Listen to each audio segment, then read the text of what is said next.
Hello, everyone, and welcome to another episode of The Lifting.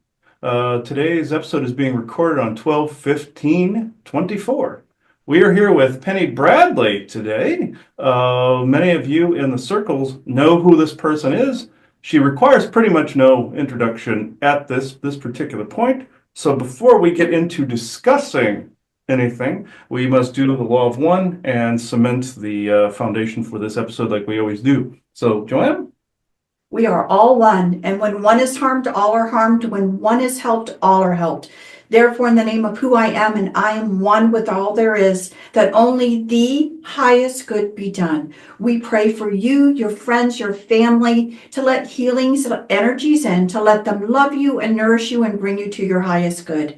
We now ask for benevolence to come in with no conflicting agenda, to be able to come in and support this conversation so people can listen to it and hear it and bring into them what they find helpful in their lives and their understanding of the world around us, and to just then let go what does not either make sense and go in peace, and that they may actually be able to take something from this. We ask for malevolent beings, mischievous beings, to be swept away at this moment so that we may have this conversation in peace and that you may listen to it in peace without interference. And with that, and with great blessings that we always send your way, we say, so be it. So be it. Yeah.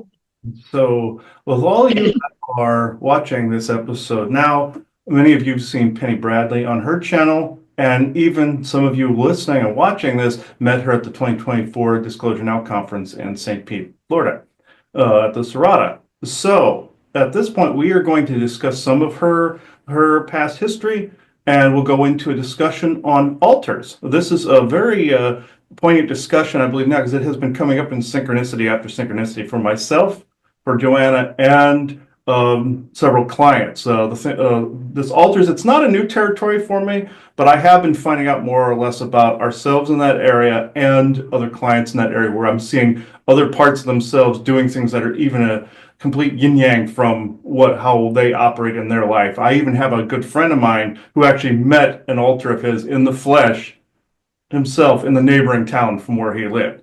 So one that looked like him but older. So from the SSP, with another SSP altar, he literally met another physical version of himself from a different timeline. I find that very, very interesting. He actually got the evidence on camera, believe it or not. That's the only living person I know of that ever did it. So this is interesting. We were just really thrilled to meet Penny and her husband, to have the opportunity to meet. One of the nice things is, again, for Chris and I, we actually don't get the opportunity to spend a lot of time looking at other people's material because we're very busy ourselves, and in fact don't like to sabotage our own thinking by being influenced potentially by what someone else is saying. So when you get to the opportunity to meet someone, Penny, your husband, and actually be able to commiserate a little bit with some of the things we were able to commiserate with, it's always a joy when you find that like-mindedness and people who have doing their own path and their own information, but we share some interesting, let's just say, either obstacles or different things that have been happening. And so there was a bit of a camaraderie and understanding of some of these problems that can arise and different things. So I think for myself and for Chris, it was a little bit of a breath of fresh air to be able to come across and to just be able to have some very frank conversation with each other, and to just genuinely be able to show support to one another. And so I really look forward to being able to say hi to them again in person when we see them again at the 2025 Disclosure Now conference. So I'm looking forward to being at that. Yeah. So Penny, why don't you start with, I know you probably had to repeat this for many a show, but could you tell our audience a little bit about yourself, and then we'll go into the altars discussion. My earth level family, my dad was a part-time preacher and full-time dairyman, and he believed that children were his workforce. And this was common the generation before his.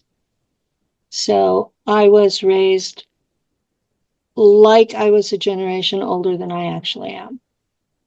So that's created some problems with my own children that I was allowed to raise here. And I say that because the programs took 7 and left 3. So, yeah, I was pregnant 10 times.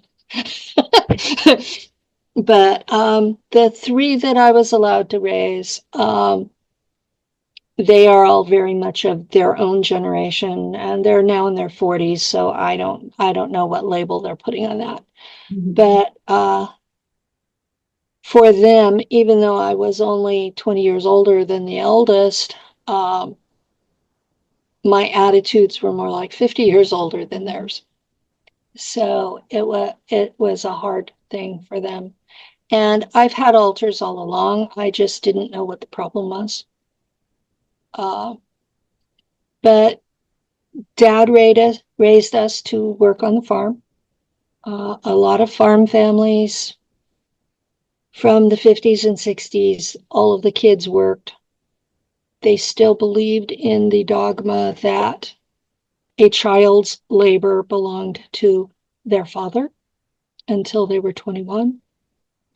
And my parents in particular believed that if a girl wasn't married immediately on high school graduation, that she was an old maid. So they married me off at 19 to a preacher from our cult that I grew up in, Church of Christ Auntie. And I had been left with straight arrow / church mouse programming. So whatever spiritual yearnings I had were all channeled through the Church of Christ Auntie. And they did not believe in reading anything besides the King James New Testament. Mm. They even had misgivings about the Old Testament, or at least the version of it I was raised in did. So my husband, decided he wanted to be a chaplain in the state prison system. The state of California requires Masters of Divinity. So he went to San Diego State. He graduated. I didn't. Then he went to Mennonite Brethren Biblical Seminary in Fresno. He's dyslexic, so I had attended a lot of the classes and I was doing his homework because he couldn't. And I was reading his books out loud to him so that he would know the material. And being what I had been raised to be a perfect helpmeet, and raising 3 children with congenital adrenal hyperplasia. And they were in and out of the hospital a lot. And that particular disease comes from the Stewart family, as in the descendants of Robert the Bruce. Mm. And that is one of the branches of the Grail line. Yes. Okay, so this all comes together in SSP. Okay, I was kidnapped when I was 4, out of my house, out of my bed, by humans in green fatigues. We're not talking an ET abduction. We're talking Earth level military of my own country. Showed up, used something so nobody woke up but me. They took me in a green Jeep. This was right after the Korean War. So it was a CJ4. And I'm going cross country with these guys and 2 or 3 other kids that they had picked up along the way. And we go from Tulare County, where I was, we go south to LA, and then we head east on Route 66. And we travel at night most of the time. When we travel in the daytime, it's through these tunnels that I believe are now part of the maglev tunnel system. And we ended up in Langley, Virginia, at Langley Air Force Base. We were not at the base proper. We were in some old outbuilding, and I was kept in one of the basements of this building, and it was made to resemble a hospital. 1940s style hospital. Everything was white. White, white, white, white, white. If you've seen Stranger Things, it was even more sterile than the hospital where 11 was kept. Mm. Okay, there were 1,000 of us when I got there. We were each kept in our own little cubby. I was 4. And there was room for a child-sized cot across the end of the room. And there was like a foot in between the cot and a child-sized toilet and a child-sized sink. There were no mirrors. There was one window about like this in the door so they could check me. And I was basically in that for when I wasn't in training for the next 5 years. There was one side trip to Montauk in fall of 61, spring of 62. And it was not the same as the Phoenix Project. So they were checking to find out what the chair did, and they were testing the butterfly effect. But there was a Draco there, the warrior turtle people. Mm-hmm. So when I survived the initial mind fracture program, they sent me to Montauk, and then when I survived that, they sent me back to Langley to be trained for what I had been contracted for. Now, I've said this repeatedly. If they have an NDA on me, they better produce it, because otherwise I'm speaking what I remember. Exactly. And I was taken before virtual reality. My understanding is the young people now coming forward, the people in their 20s, were subjected to mind fracture through virtual reality. I was subjected to the old SRA methods. This makes sense. Okay. The old SRA methods is you mind fracture a child through sexual assault. Now, I can go into details if you'd like, but I don't like reliving it. No, we're not gonna, that's not really required. So it's like you get to make the point. It's an important Yeah. point to bring up. Point to make, yeah. Because again, I'm older as well. And so, I've certainly had people, when I bring up what I happened to me, they don't believe it because there's a 20-year age gap, Mhm. between myself and other people. And so, some of the older ways of doing things, you know what I mean, were more directly brutal. They just were more directly brutal. It's how it was done. Yeah, there were some of the younger crowd. The friend I spoke of off recording. There was somebody I know that had something that was in that physical room, but he's much younger.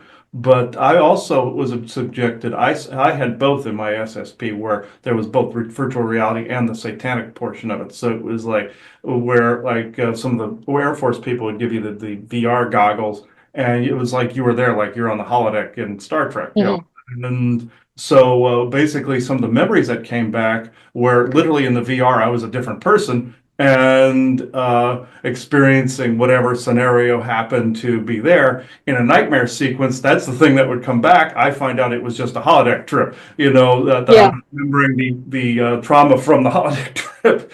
So Yeah. Now, one of the real issues that we're having with believability about SSP is if it happened in virtual reality and these people are bringing forward those stories, the public is saying, well, that was virtual reality, that wasn't real. But the neurological studies show the brain can't tell the difference. So I've been interviewing people that I know are telling VR stories. The way you tell the difference. The ones who were assaulted physically, the trauma is what's at the top, and they don't really have a lot of detail beyond it. Okay. Yeah. The virtual reality people, all the details are there in glowing color. That's the main thing. Now, the other thing you need to look at is if you're the hero in your story, that's cover memory. And you need to learn to look beyond that. Mm-hmm. Because they don't use us as heroes in their space program. They use us as monsters. Yeah. We're soldiers. We're soldiers with psychic abilities. They don't use us to save people. Mm-hmm. And the public's getting really confused because you've got people telling all sorts of hero stories. Well, we went through and we saved blah, blah, blah, blah, blah, blah, blah, and we took them out into space. Well, I'm sorry, if you're saving someone and you're taking them out into the space program, you haven't saved anybody. Nope. I'm Because glad. those, No. because those people are turned into cyborgs. Mm-hmm. I'm actually And glad you brought this up because I've heard it time and again from different people, different clients. Oh, I did this, I saved this. I'm like, no, you didn't. No, you did not. yeah, It's really important. And when we talk about, again, when we individually were brought into these things generationally, because again, when you talk 20 years, that's a big generational yeah, jump of how things are done. But they oftentimes, and I don't know if I don't know, Penny, if you know about your lineage, your family history. Oftentimes, this is generational in a family line where this use and abuse is brought in. I will say that it's been in my family, and the two generations, let's say before me, would have been the era of the people that were fighting in, were young men and different ones fighting in World War II, let's say.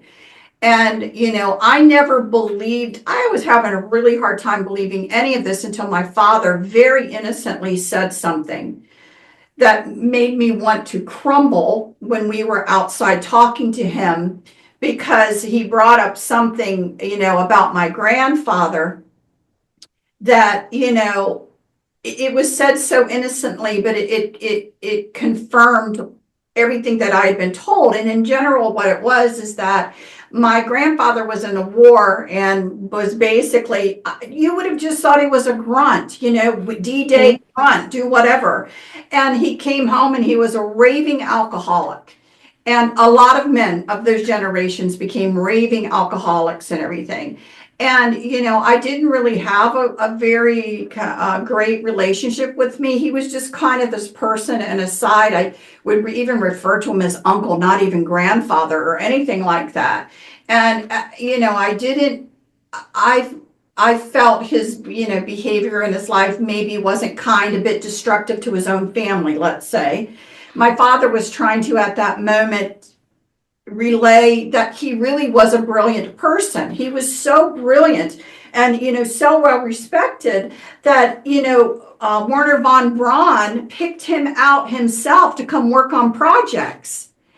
it was an aside that was said that was so Yeah. innocent by my father, but it confirmed then everything that I knew. And again, I say that because later in conversations and channeling, finding out that it goes back even before that in other generations. So I bring up for some families that this is a generational kind of issue. And with what you say, turning into monsters, there's a genetic component of being able to do certain things, Picking a right, that certain would run trait, into yeah. a family. But I bring it up as well because we talk about generational issues. And I think back to how many people became alcoholics, right, big time after the war. And you think it's just the war. And always in my mind, I'm like, but what if some of the components from memory wipes or whatever didn't work well? I think back in that time, there was such direct threats made to individuals to be quiet, and it was literal and it was done. Like, I'm going to, wipe you out, wipe your entire family out. And again, as time moved on, methods got better. You know what I mean? That secrets were being. My mother has alters, at least 3. At Mhm. least 2 of them hate me with a passion. It has created serious problems in my life and the life of my kids. She has managed, because the one altar is very smooth and has no idea she's done this. She has managed to completely alienate my entire family from me. She flat out lies. She has them convinced that I'm a welfare whore. And so they want nothing to do with me. I have been married and divorced twice, and I'm on my 3rd husband. And so she uses that as evidence that I'm a prostitute. She spread this through my entire biological family. I have one brother whose wife left him, and at that point, mom turned on him. And well, I also have another brother that she turned on when he was about 21. And I have 2 sisters that she thinks are saints. And she's in her 80s. There's no changing her. Mhm. So I have basically done the thank you, goodbye prayer. Thank you for your service. Go in peace. And I have nothing more to do with her. My sons will occasionally lapse and post a photograph of some family event where they've gone to my sister's house, and it's all of them with my mom. And they think I don't see it. And I know she's filling their heads full of nonsense. And she told me that when I write my book, that I'd better be careful what I say because she's going to sue me. Right. Believe it or not, I have the exact same Same. scenario running Yeah. through my family Yeah. as well, or at least I would say for me. You would all just different name, same kind of Same scenario dynamic, same from dynamic. that. And although Yeah. my grandfather is from my father's side, not from my mother's side, which brings up another, I think, interesting component because I've been kind of thinking about this a lot. I would like your perspective. When we talk about the grooming of a line that's going to be used, okay, the line's going to be used to be brought or tried to be used, that I really do believe that in that, let's say, grooming of a line, there is, let's call it outside interference to get certain people to hook up, to be married, to have children for genetic manipulation. And again, Okay. are then pulled out of it to be used within this. I say these My things. parents were linked like that. They were deliberately sent to the same very tiny school, high school, out in the boonies, and both families were in the same cult. Both kids went to the same high school, and both family lines are Grail line. I found it myself. I have one of my family branches off of the English King line. So yeah, Yeah. so I completely get it. Yeah. My great grandfather, okay, I did my DNA after I was public, okay, because I had a medical problem and I needed the DNA proof that I had the medical problem or I wasn't going to be treated. And so I did the medical DNA at ancestry.com. And yes, I know BlackRock has it now. Okay. Whatever the CIA did to me before I was born, they already knew all about it. Okay. So I needed it for me. Mhm. Now, one of the things I did was I let them match me up with other ancestry users. I started getting contact from people at third cousin level who were members of European royal houses. Not the king or queen, but the cousins that were just about to be shifted off to the middle class, those folks. And I looked at this and I said, there's no way from my family tree that this should be happening. So I had to wait for 6 months of matchups to find out who didn't have an upline, whose family was not matching up, that these other people were that family. And it turned out to be my father's mother's father. Apparently, he was born in England and adopted out to someone who worked for Crown Corporation, brought to America.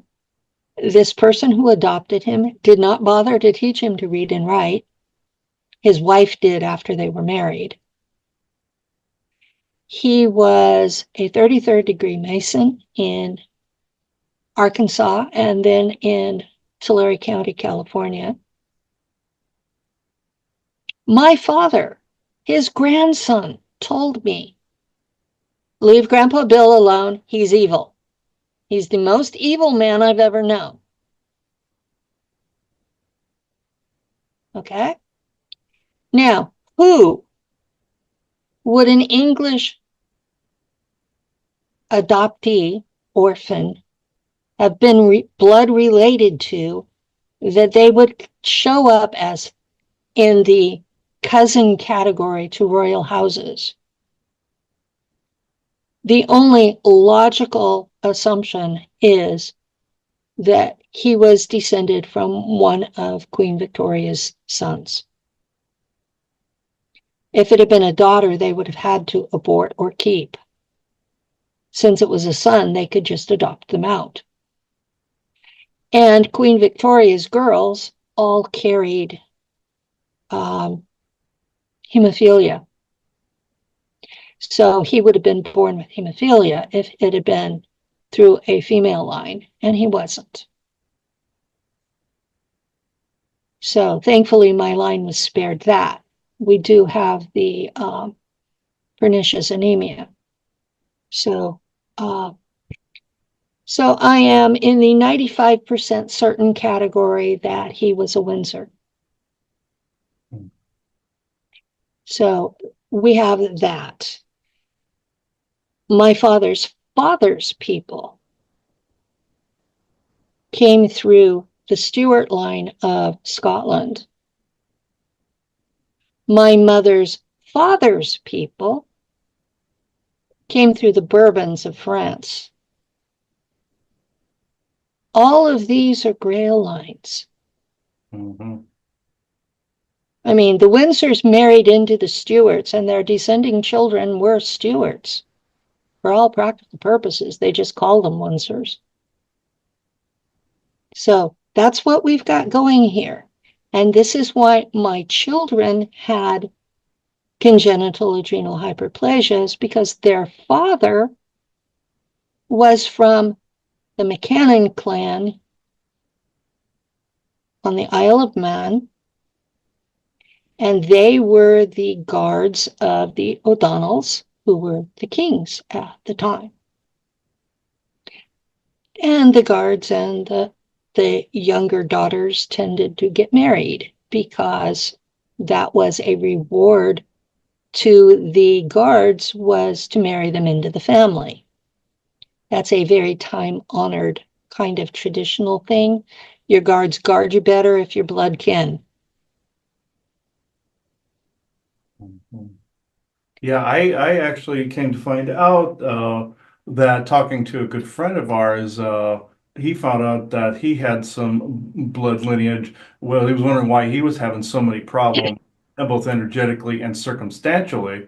Came to Mhm. find out that he was related to a Cabal family by the name of Munso. Uh, Mm. and that found out that they were the ones that were trying to push their family agenda onto all the cousins and all the little branches on offshoots and everything. I came Yeah, to they do that. Yeah, and they enforce it to the death. And I found out there was somebody I knew that was related to the Campbell line. That I found out their ancestors, and this is where I discovered this. There was literally a branch of spirit. I nicknamed it the Beetlejuice layer because it's like the bottom of the toaster oven crust at the bottom, where these people were dictating to their lineage, even from over there, that of what that family member, that descendant was going to be doing in the here and now. And no other free will choice mattered. And when I found that out, I found stuff from my own ancestry that was doing it as well. And I found out how to divert that timeline. And Well, first of all, the CIA and the Vatican have kept records of everyone born into a Grail line, ever. They have all of the abandoned babies that were adopted by somebody else. They have all of that. And they have tracked those people ever since there was a Vatican. Okay.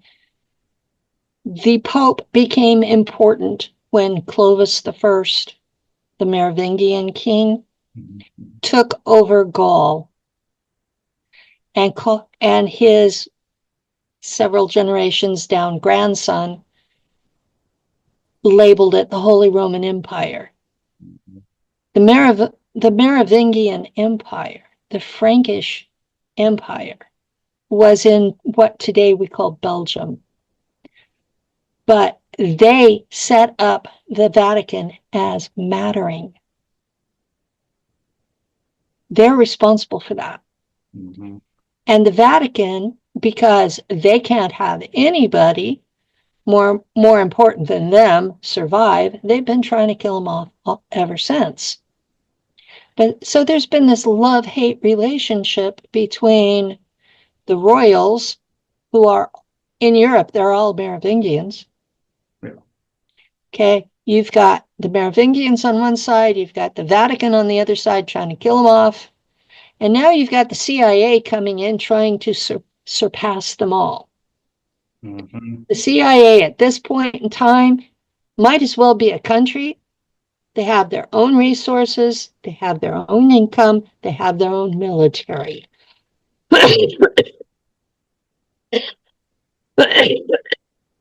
Excuse me. Sorry about that. No, you're fine. The CIA is beyond the control of Congress. It's beyond the control of the president. And I really worry for whoever Trump is putting in charge of them, because they're not going to listen to him because he's not one of them. Mhm.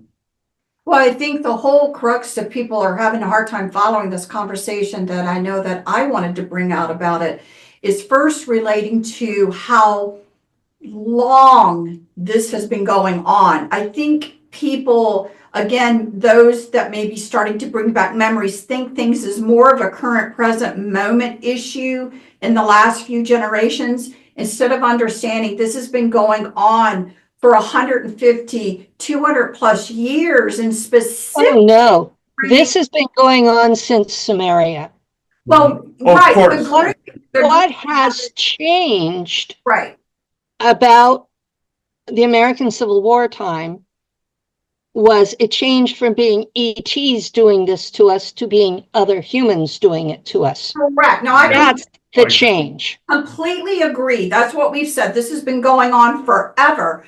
When you talk about the secret space program component of it, that they have been grooming lines that they consider, I don't know, this is where sometimes we talk about a lineage curse. You're blessed to be in this lineage curse line, meaning that you are going to be looked at to be brought in to do service basically for them out of your free will. But it's been going on for generations and generations and generations. It is not new. It's just now people are bringing it up. They're starting to remember, but it's not new. And it goes, and again, my other point was to kind of go back to something we said a little bit earlier, why we both share an agreement that this isn't to be glorified. This is No, this isn't. It is not to be glorified, because if people really understood the big picture of it, they should be more horrified as to really what's been going on. And again, people can't imagine for how long some of this has been going on. Now, again, not to be in fear, because it's coming out in conversation and everything, not to fear it, but to understand that there are reasons why persons like Chris and I, yourself or whatever, are not into being afraid. It's not about that, but understanding the level of technology they have to put in the cover stories to make you feel like you're glorified and have done something great, that you cannot even comprehend the technology, because it's been going on so long, that is really even out there for these things. We said, one time when we were talking privately, Penny, the one thing that I think, that I was glad to hear that you agreed with me, that I said, what, in all honesty, I don't want people to always remember this, because again, one of the things Chris and I have struggled with is it's important to get the information out, but we want to see people heal. And there's so many tripwires into that process being able to happen for somebody. I've hit plenty, no. And that other people keep hitting, that it's hard for us to have some of these conversations about the secret space program, because we know all of these tripwires actually exist, how to get the community to fight against one another, to not be able to see the bigger picture. And then, you're left almost, again, eating your own, destroying your own, instead of being able to build a unity of wanting to get this information out, because it was designed that way, and, to keep that fighting going. One of the biggest problems that I'm seeing, other than different generations had different tech used on them, that's one branch. The other branch is people who think it's glamorous, who want to be part of it. They have no memories whatsoever. They have no trauma, no PTSD, and they go pay someone who is less than honest, who takes their money and tells them what they want, what they think the person wants to hear. Yeah. And then that person goes public with that information. Yeah. I have been on interviews with people who quoted me to me because I was their source for their information. I've run into the same thing where I avoid this in my sessions like the plague. Whereas if I see that somebody's been in a program and they have not come to me asking me specific questions, like if they're not remembering something, like say if it hasn't come in a dream or something like that, if they haven't asked me poignantly if it was this, or if they feel they know this is this and they just want some kind of validation, want me to look. If it's not one of those situations, I don't even bring it up. Good. And I'm very strict on that now. The same goes with past lives. If somebody's just wanting to get into the session to see if they were some king or queen in the past lives, I fervently refuse it. because I will not glorify that, and I won't glorify the SSP stuff. So if somebody comes to me knowing that something's happened in a dream, or having a memory or something like that, which usually goes from unconscious, subconscious, unconscious, conscious, it usually comes out. If that is happening, If your higher self thinks you're ready, you will start getting dreams that aren't dreams. And I don't know how else to describe it, because they're not really a dream. And those are the ones that haunt you. And then it will up to flashbacks of the most traumatic, horrifying crap that you can possibly imagine. Some of mine have been beyond what I could imagine. And then you will finally get something like 3D validation. Now, for me, I had flashbacks for years of being nailed inside a wall as a child.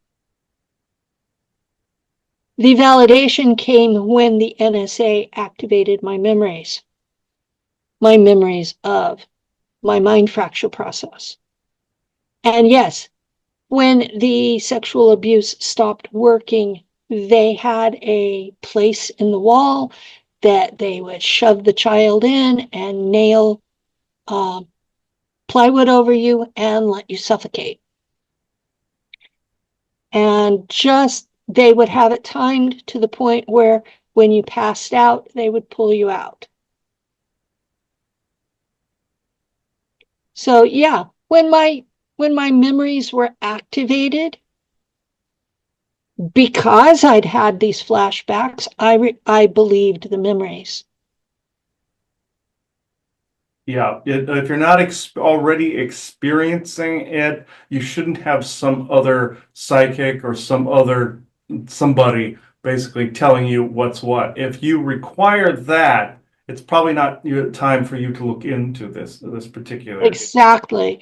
I've had people come to me with dream after dream after dream after dream that they never took responsibility for it even possibly being a memory, but they wanted me to tell them what they did. Old phrase, homie, don't play that. That's synchronistic because I've actually said that in sessions up in the past couple of weeks. So that's actually very synchronous. So you may feel the same way that I've always felt, because my whole thing, because again, brought up in trauma-based, brought up the trauma-based style, that, the one thing that I used to say to Chris early on is they just would never let me die. And, oh God, please just let me. They let me die, and then they would put me in regen and bring me back. Right, that's what I'm saying. Yep. So death was not an option. Right, and this is the one thing that I think some people can't understand, and it's why it gets hard for me. You and I are commiserating right now as we commiserated then, but we're doing it now on air, because, the trauma that you, God knows, you just wanted to die, just let me die, and they would never let me die. And so I've been kind of in that mode since I got shot last July, because I have had a dozen near-death experiences since 1984. And they were getting really frequent, and I kept being told, your job isn't done yet, you have to go back. But they wouldn't fix the body. Right. Yeah. I've run into. I mean, and not only do you hurt going out, you hurt coming back in. And most people don't realize that. So it's like twice the pain of the death, going out and coming back. The body's not fixed. People expect because you're still alive that you didn't have anything. And meanwhile, you're having to deal with what killed you, because they don't heal you. They heal you just enough you're not dead. And you still have this mission to do, and they haven't told you what it is. And yeah, there are days it's like, why can't I just go? Right. Yeah. And again, people don't I understand exactly what you're saying, you know what I mean? But I certainly can see also where other people could not understand that kind of thought processes. And we're not talking suicidal. We're not talking anything Yeah, like I'm we're not suicidal. It's yeah, just, if I'm going to keep dying, why can't I stay dead? right. Why can't I go on to something that I can control better and that I can have more fun at? If Yeah. you, I think some of it is, you know, moving beyond the understanding of life and death. And, you know, also knowing there's a bigger picture here. Really, your soul doesn't die. It can go in a new body. It can do whatever. For the love of God, when do I get to control it? You know what Yes, I and mean? No, all. the last time was about a year and a half ago, and I ended up in Elysium, the ancient Greek version of heaven. Mhm. I was there. I was happy. There were people who loved me there until two archangels showed up, one on each side, dragged my ass out of there with me kicking and screaming. I don't want to go. You have a job to do, you're going to do it. And they plopped me back into my body, and one of them turned and pointed his finger at me and said, "Stay," like Mhm. I was a dog. Yeah. I mean, adding insult to the actual injury of you got to be here. Yeah, I personally have run into variations of this as well. Like when one of an abduction scenario I was in, where not only from my accident that happened in 2009, I had a near-death experience there too. I was in 2 weeks Mm, spirit world, came back, and I was clinically dead for an hour. And I even had the sheet over me and everything. And I popped up like a jack in the box and scared the crap out of several firemen that were right there. I Uh, bet. they're like, ah! But with The first time I came back, the doctor says, "What the hell? I guess she's going to make it." yeah, and everybody's just looking at me going, huh. I even got a round of applause for living, apparently, but by several people. And my own grandfather, who'd been gone since 1984, was standing right next to me, in spirit right there. Later on, what pisses me off about some certain scenarios is, I have injuries from this. I bet. Things out there. I have knee injury, back injuries, head injuries, things of that nature. You have beings out there fully capable of resetting the clock back prior to the accident. I've seen the technology Yes. myself. They will not do it because of some contract they have out there. They won't do it. And I ran into a scenario where there was a military commander and an ET. The ET wanted to heal me completely. The military commander argued and said, "You will reset him back to the point of that accident." And I turned to this guy and said, "How freaking dare you?" And I said, "You will do as I say, and I'm telling you to heal me. This person's in the right, you are not." And this person gave me this "fu" look, and that's where I remember the memory being. But I found out that was from an abduction scenario where I had gotten injured in transit, and they just reset me to the spot I'm at now. They didn't actually, or then I should say, and not reversing the accident injuries or reversing any other health conditions arising from the microwave weaponry and all this other stuff. They won't reverse it. And I was told that, yeah, there are not necessarily blockades in the way, but there are complications with not only our government, but there's complications with the Galactic Federation as well. So it's like you have these two sides of this yin yang going on. I don't particularly care about the politics, and I don't particularly care about the contracts or whatever the hell it is. If you have the capability, use it. That's for good. So Well, I have had archangels raise me from the dead, and then I would tell them, "Why can't you fix me?" And I got told that my personal medical history was too well documented, and that if they actually fixed what was wrong with me, that the government would come get me and that I would disappear into some lab, there you never to be seen again. go. Mm-hmm. No, yeah. That almost made sense, knowing what I know about the American government. It makes sense. I was told something very similar, that I was told if there was like, I've been talking to beings from different worlds and different dimensional spaces that are quite capable of coming here, speaking to us face to face, and then I could go there and speak to them, interact with them. I said, what would be the issue of me going back and forth? They said exactly what you were just saying. They said, for one, you would have to be conditioned to come here vibrationally and also health wise. And we would literally have to reverse every single thing wrong with you. I said, I'm perfectly in favor of that. What's the problem? They said, you coming back. Yeah. Because your own government would target you mercilessly, and they would not stop because they would wonder how you got completely healed. And that would be far worse than if you completely were staying the way you are now. And it's like, yes, that does make sense to me, but that doesn't mean I'm not pissed about it. So that Exactly.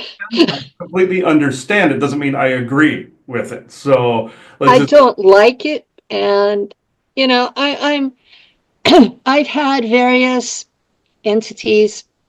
Some are physical, some are interdimensional, come in and fix little things. I've had, because when they took me, they would put me through regeneration to actually put me back in the shape I'm in after a mission. I would be perfectly healthy, 25 years old for a 60 and back, and come back and I'm in my 60s and I'm overweight and I'm damaged, and they put me exactly back on purpose. And once in a while, the tech would fix something little. And that one little thing would make such a difference in my actual quality of life here. yeah, I've done the same thing where now one time, like with my knee, it got completely screwed up when I got hit by the car. It was an '84 Mercury, I believe it was. Big hunk of steel and iron, and it Yeah. broke my right leg. I had to have a bar put in there. I was wearing cleat-like shoes that adhered to the asphalt, so it snapped my leg when the car hit me Ooh. and forming a new joint. But what ended up happening when I got on the person's windshield who was texting, he hit the brake, catapulted me forward. I hit the left knee on the pavement. He was going 40 miles an hour when he hit me. So when he hit the brake, I then was going 40 and hit the pavement. And the knee tendons all teared. And when I eventually got that to where it was, I have had issues with that the left side of the left leg ever since. The right one, though the bar is in there, it's actually manageable. The left one has been giving me the most shit, basically. And I basically told the people in these programs reverse this. What they do, and also the ETs I run into periodically, what they do is one time it was totally off kilter to the point where I couldn't walk on it. This was back when I lived Yeah. in. When I saw you in July, you were walking. Yeah, it was off then, and we had a healer come in, and he took it to the stage it was where it could be put back. He even made the statement to me at the time. He goes, I am not being allowed to take it 100%, to the point where it's 100% usable only before the major screw up. And that's when I got mad. Uh, and uh, I can see that. Yeah. and I said, why? And he kept telling me, you'll eventually figure this out. Well, I figured it out and I'm still pissed about it. So it's like they fixed this to the extent where it was just put back, and they've done this 2 or 3 more times to where it was out and they put it just back. They like to put it just back. And every single time, it may majorly screw up. It might go maybe halfway the way it had been done. But the way you saw me at the conference was literally just after they just put it back again. Humpty Dumpty got super glued back together back to that particular point, and it aggravates me to no end. And I'm being told that this is like the middle ground compromise to where, okay, you might get harassed a little bit, but you're not dead. And then if you were to get 100%, you'd be dead. If they saw you were 100% and could take them on 100%, they would then come at you with the full fury of what they have, you know. And I'm thinking, even though this makes sense to me, 100%. I don't care. So I'm at that stage myself. I always see, well, we should be able to completely heal ourselves, especially if you have a high psionic capability. You should be able to regenerate organs, regenerate limbs, all this other stuff. I've attempted to do this myself and rewrite my own timelines to accommodate this to where we wouldn't get blowback. Somebody out there is able to countermove me as I'm doing this. Yes, there's somebody out there that's countermanding me. I have been locked in battle, psi battle. That's PSI for the audience. I have been locked in psi battle with someone who works for WEF. Mhm. Okay. I have been locked in battle with this person for longer than I have been public. And every time I weaken up even a tiny bit, because of health issues, he takes full advantage of it. And I know it's a him. I've seen his face. Mm-hmm. If he walked into the conference, I would know him. Mm-hmm. But at the same time, I'm not strong enough to completely stop him. So we're kind of locked into, I'm not letting him do his thing, but he's not letting me win either. Yeah, it's more of a weird stalemate, and this is something I've personally run into. But I've been looking for plethoras of solutions to solve like this riddle. I nicknamed it the riddle of the wheel because or the eternal Rubik's cube because the whole riddle of the wheel meaning like a hamster wheel where it's constantly Yeah, you go and that's what it feels like. Is you're on a hamster wheel and you're just using up all of your energy and accomplishing nothing. But and also, I found out you can actually put that whole wheel into a hypothetical psionic box and have them make you think that you're still running the wheel while you're operating and running solutions in another area as well. And you can do this on multi dimensions. And I've tried this, and I've actually made progress in healing myself and also changing the timelines around myself. It is possible, but you have to Be give like a careful 200. Be Yeah. careful about changing timelines or you will have the time core down on you. I've already met a member of Time Core in the flesh, so yes. Oh, you've met two of us at least. Yeah, when we were in Arizona, nobody has been told this yet on one of these shows. We were in Arizona. We were in Prescott Valley at the time, a little neighborhood called Granville. One of the weirdest neighborhoods, silent during the day, no noise, no, it was weird energy wise. And ironically, we were on a street called Willoughby. I always say last stop Willoughby, like Twilight Zone. We were in the Twilight Zone there.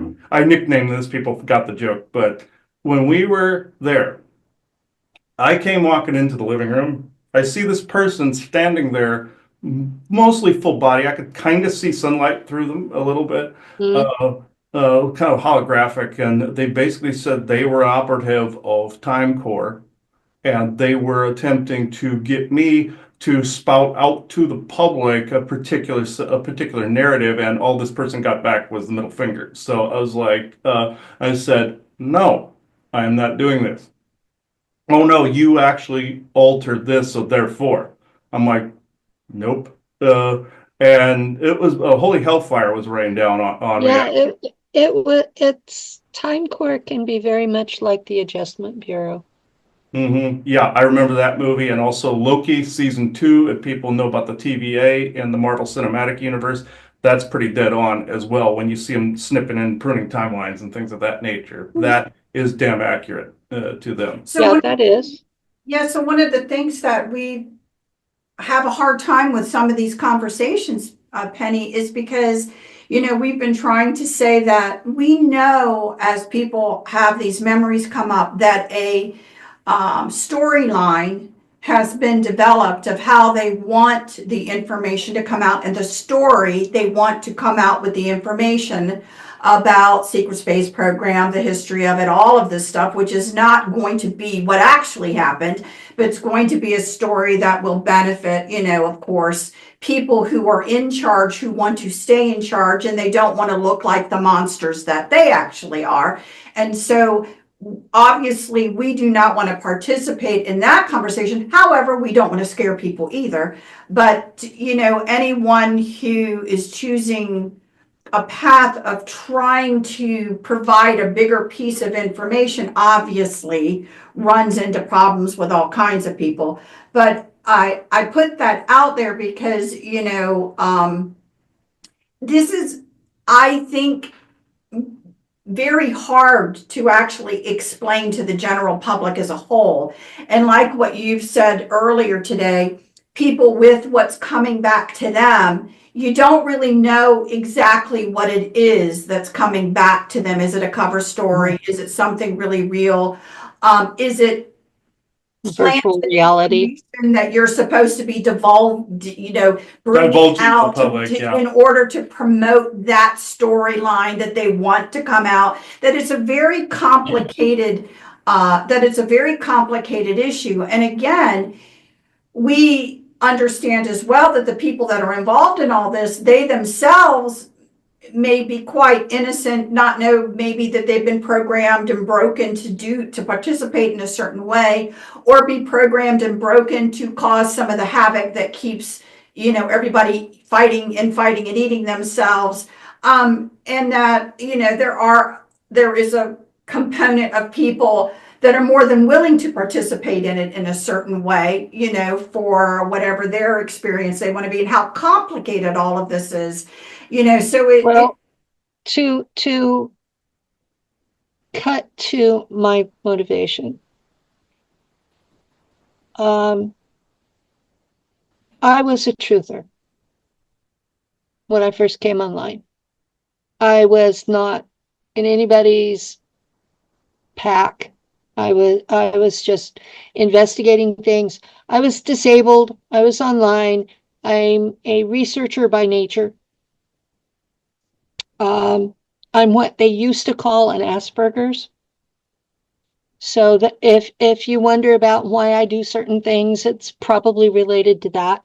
My brain works differently than normies. Mm-hmm. I describe myself as being a female Sheldon from Big Bang Theory. So that's what I am. Flowery language tends to confuse me. So I tend to be blunt, direct, and to the point. Okay, I was a truther, and I had been working with the public in retail, and I had let my doctor put me on an SSRI. And I was numb. And I was still having the flashbacks and the nightmares. And one day I told him I wanted to get off him, and he said no. So I went off him cold turkey. And I reached out to a Facebook friend to be my support person. And he was okay with that. He had been going through a divorce, so it was kind of like, having a friend was not a bad thing. And I told him, I'm with Lou. This isn't a romantic thing. And he was like, okay, so you're a safe person.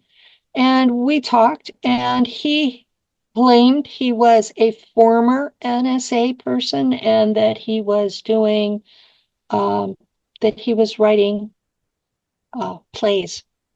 He was working on a book. So he was retired.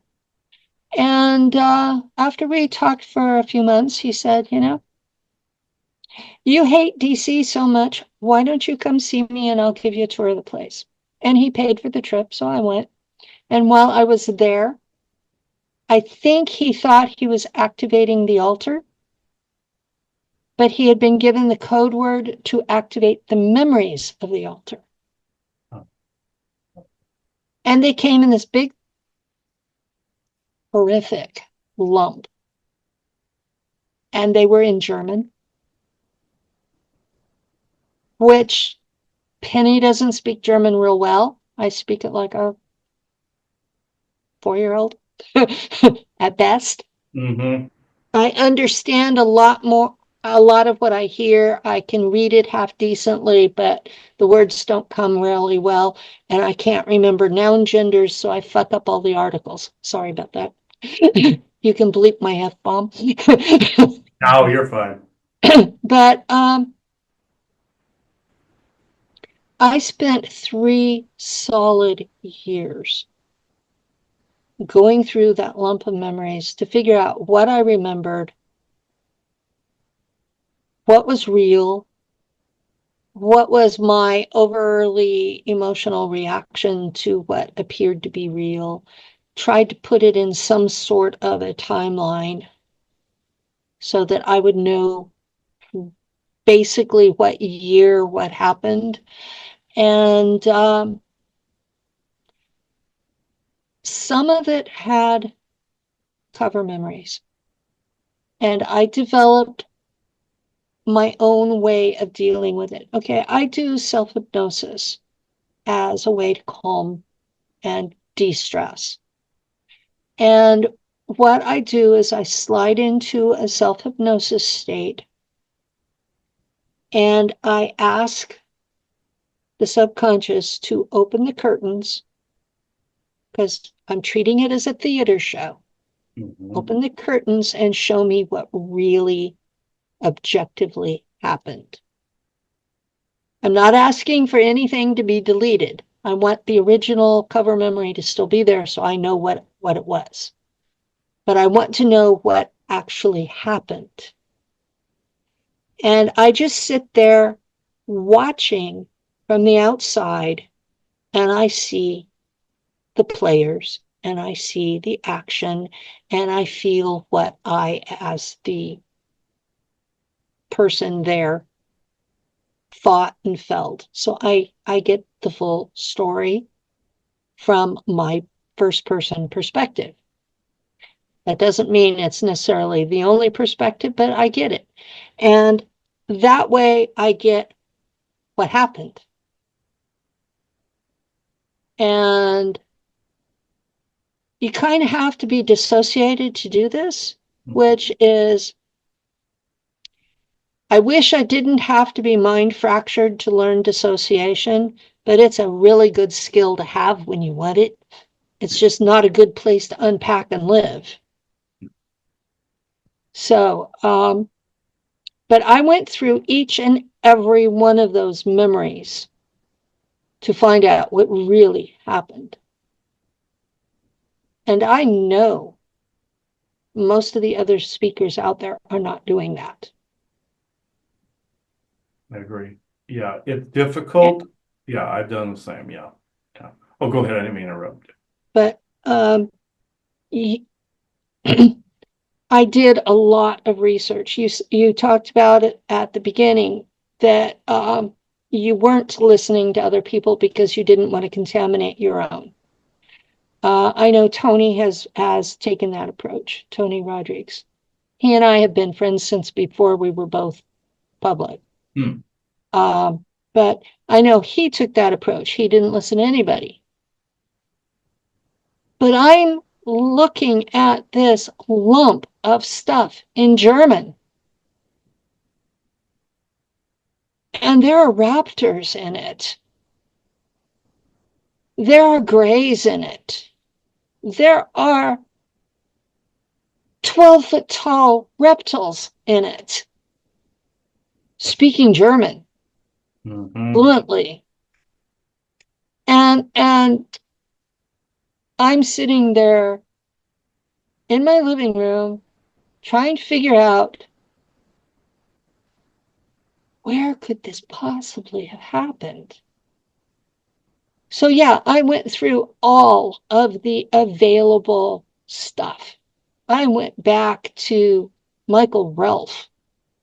He's the first person who came forward about American military on Mars.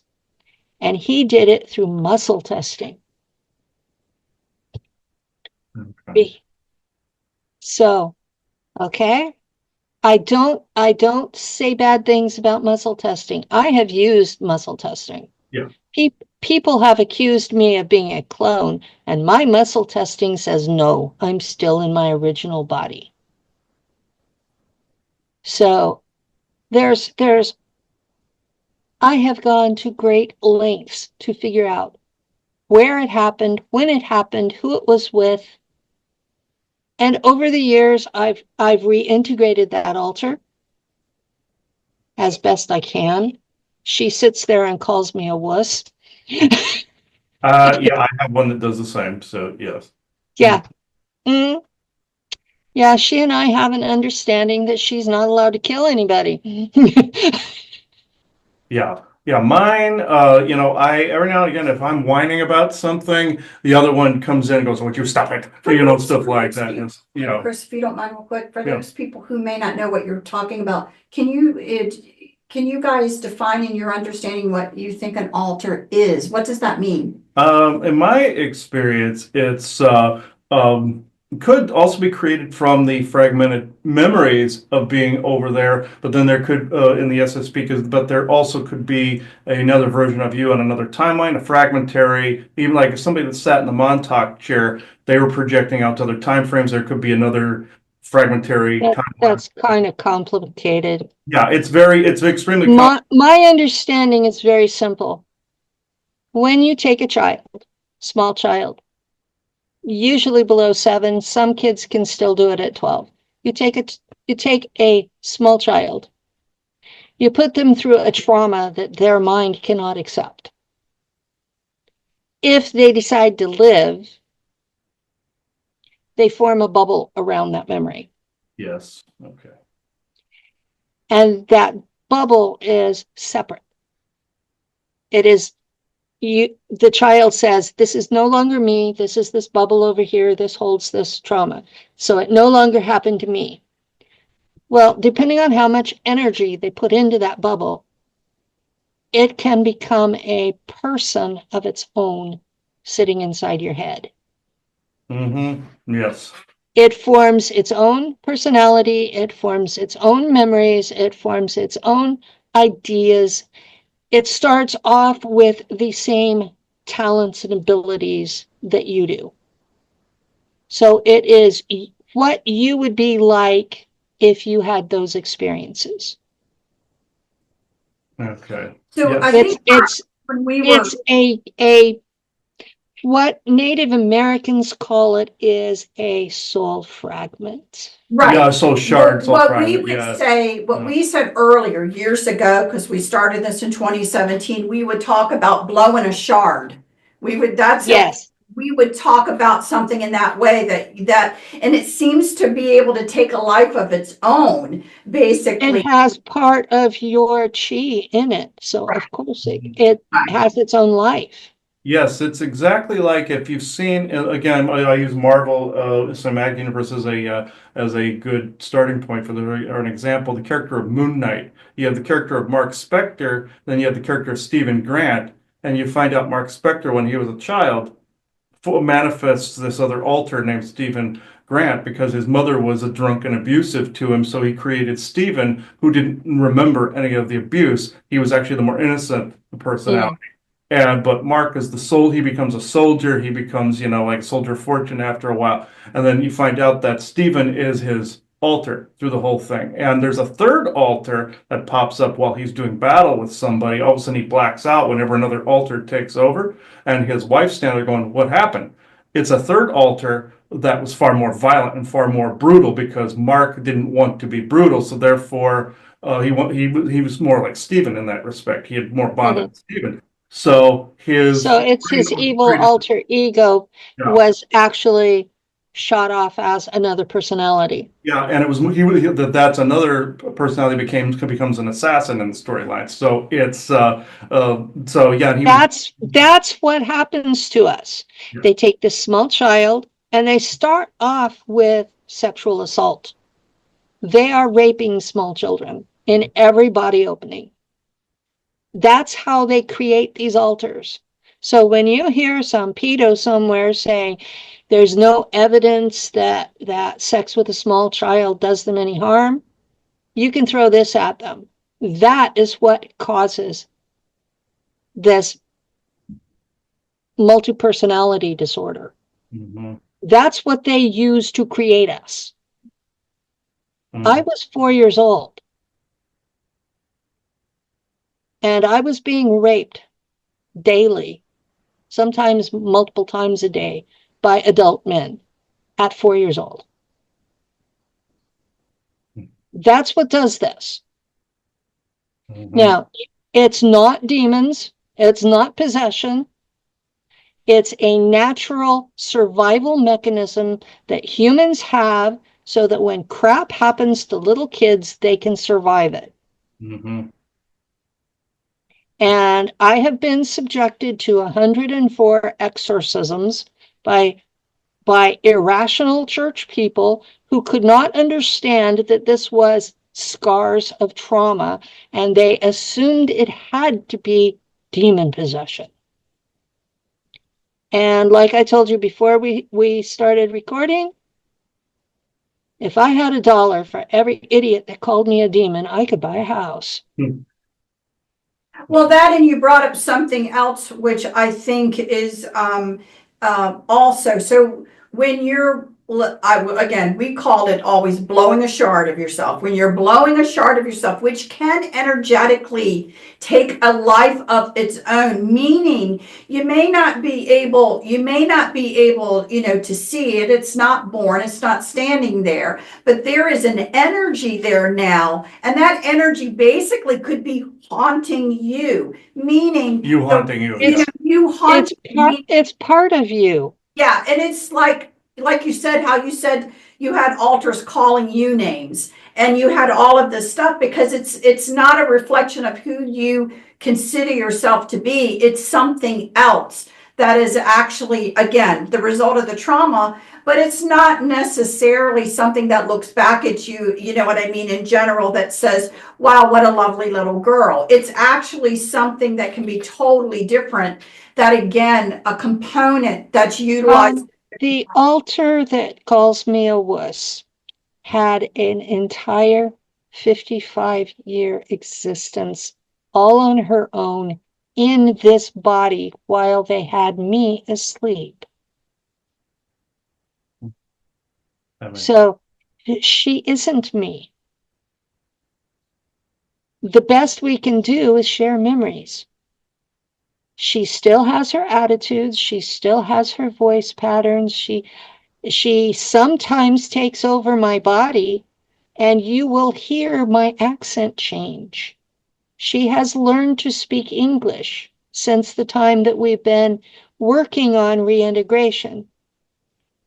She has a really soft Schwabish accent.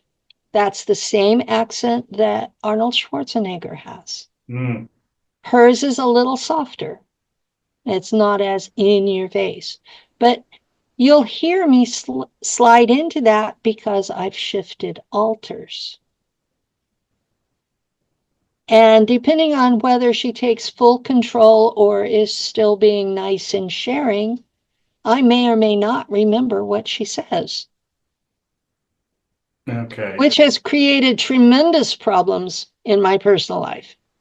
True, and that was something, believe it or not, during the conference, your husband and I were commiserating about, because we were talking about how we knew a change was occurring in respective, partners, and for me, it's like, as I said to him, and I've told Chris, it's like the vocals that are getting ready to come out of your mouth, the words that are getting ready to come out, it's like I know them by heart now. It's like a repeat pattern of behavior, a repeat pattern of even verbiage that's used, or this repeat pattern, you know what I mean? And so anybody who is with somebody who's having these issues, I commiserate. I know others that would commiserate, and it really does happen. And I think, again, people do not understand the totality of the complications surrounding these programs and surrounding what was done to people and surrounding the creations of these, shards, alter ego, whatever you want to call them, and the complications that it actually brings back into a person's life, especially when the goal is now, in my opinion, how do you heal it? How do you heal the trauma? Because to me, the Well, best success is that's a good lead in. Lou, my partner, is an Iroquois shaman. And we have been using shamanic soul fragment retrieval techniques. Since we both have psi abilities, we come to a telepathic kind of a half merge where we're seeing the same astral situation. And so he's with me while I do this. And I call forth the next fragment that wants to be reintegrated. And he scans to make sure it's actually one of me and not an opportunistic entity or fragment out there. And then I bring it in and we kind of sit. The mental image is we're on a park bench sitting next to each other, and we gradually get closer until we become one.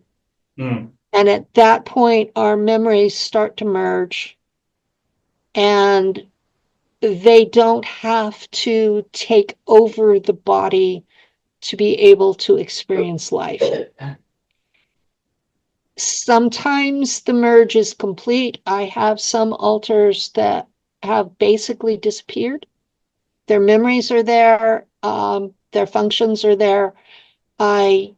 It's not like they died, but more like they've completely merged back into me. Then there are others like Lieutenant Valkila, who she's not real comfortable with me.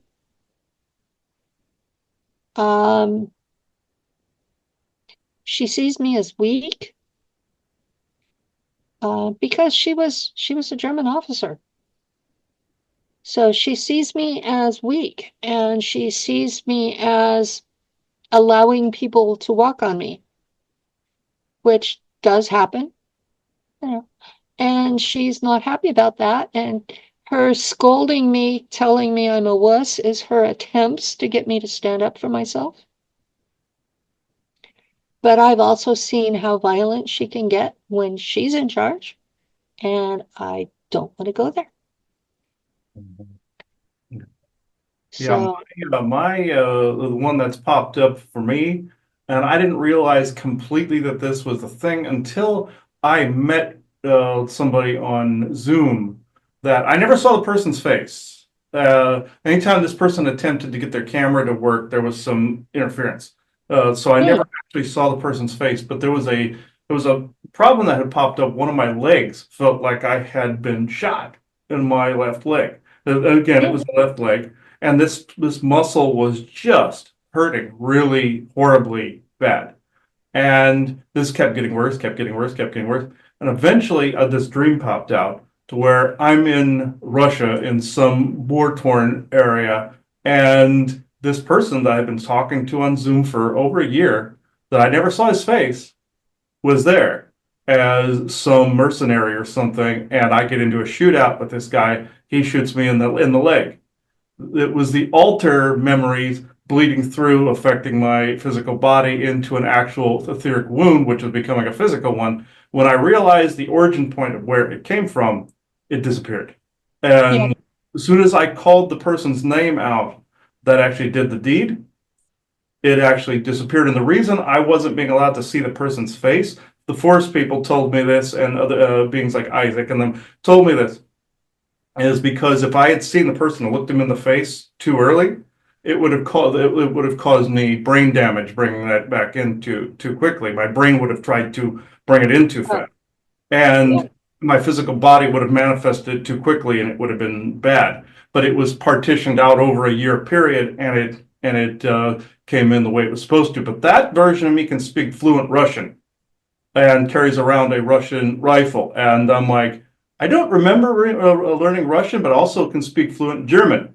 And carries, it doesn't carry an accent, has an American accent, but can slip into the German and Russian language, and can read both languages too. The thing of it is, also carries high psionic capabilities. So if I try to hit a certain level, when I'm doing a healing or something, I shouldn't say healing, but doing a session or doing a clearing, and if I'm running into a problem, I will hear a voice saying, basically, again, calling me a wuss, like, would you stop whining about this and get it done? Stuff like that, I'm like, where the hell are you coming from? Same attitude that Lieutenant Valkilin has. And I'm like, where? Stop piddling around and do it. Yeah, and I'm like, and I'm sitting here in my office. If somebody saw me go, oh, would you shut up? And somebody be like, who the hell are you talking to? That's exactly what's happened. And it's slowly integrating. And I feel like, I'll look at something Russian or something German, and I'll be able to temporarily read what it says. I never learned Russian or German in this version of me. So I sometimes can read it, and I will see it as English temporarily, like a universal translator. Yes. And that's the biggest problem that I have with talking to ETs is I hear them in English. Mm-hmm. I hear them completely in English, and they could be speaking some weird sounding language, and I hear them in English. My brain translates every channel, every being that talks to me telepathically into English. And I was told I was born with that ability. That's why it's one of the things that was being exploited and by the programs. Was a high propensity of psionic capability. And I hear all the beings in English, and they assure me they are not speaking English. So I have a question for you. If you can do that, are you hearing the telepathic internet? Yes, the V2K, I hear it. No, the telepathic internet. Oh, the AI personality that actually. No, there is a telepathic internet of all of the high-level telepaths on this planet. Okay, now I know exactly what you're referring to. I haven't heard it by that name, but yes, I have heard people either sitting in a chair, somewhere strapped in, or they are sitting in some room tied into the internet in some way. Yes, I hear the voices constantly. What I get a visual, but it's a cover. Mm-hmm. I see them like it's a tea party in Tudor England. And they're sitting around at these tables and they're eating and they're dressed period costumes. And I come in dressed. I like to shock them, so I come in like a flapper from the 1920s. No. And they're talking about all of these things, and they're so prim and proper, and it shows up in my hearing as almost Shakespearean English. But I grew up reading King James Bible, so, Tudor English makes sense to me. Mine's in more of a Star Trek-y type situation where it's like a space station or something like that, where they will try to make me think that sometimes they're a galactic group when in fact it's this group of people.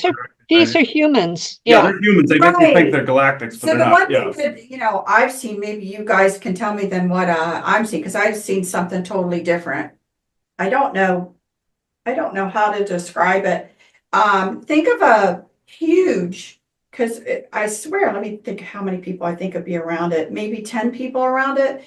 It's almost like a spool, because in the center of it comes out wires and comes out whatever. But you have these chairs, and people go in and out of sitting in those chairs, literally. And then they're out there, you know what I mean? They're utilizing AI somehow. They're interacting with whatever. I think they're searching to find out who is tuning in, and they're interacting with them for influencing or whatever. But what I see is literally people doing shifts, and I call them shifts because I don't know what else to do with it. it's my turn now to sit in the chair. So it's not I've seen before where there's been abuse, where people are hooked into a chair until their life is sucked out of them. That's not what this is.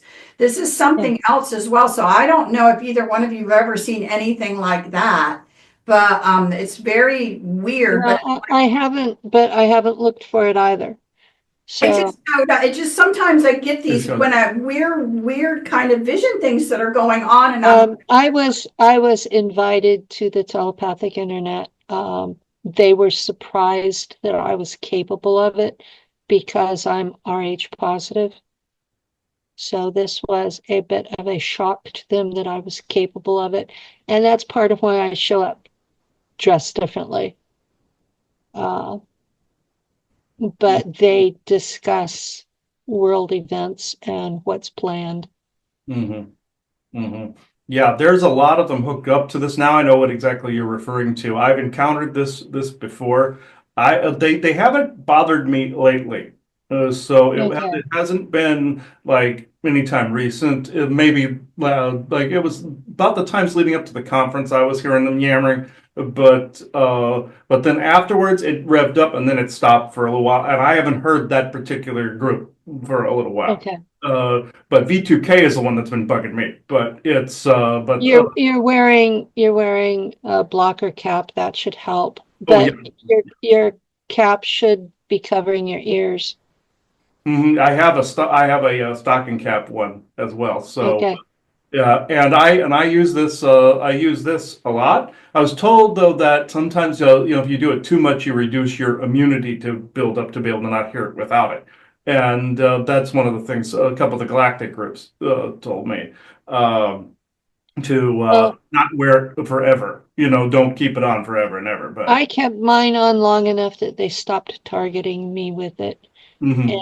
And I have been wearing it when I hear the tinnitus.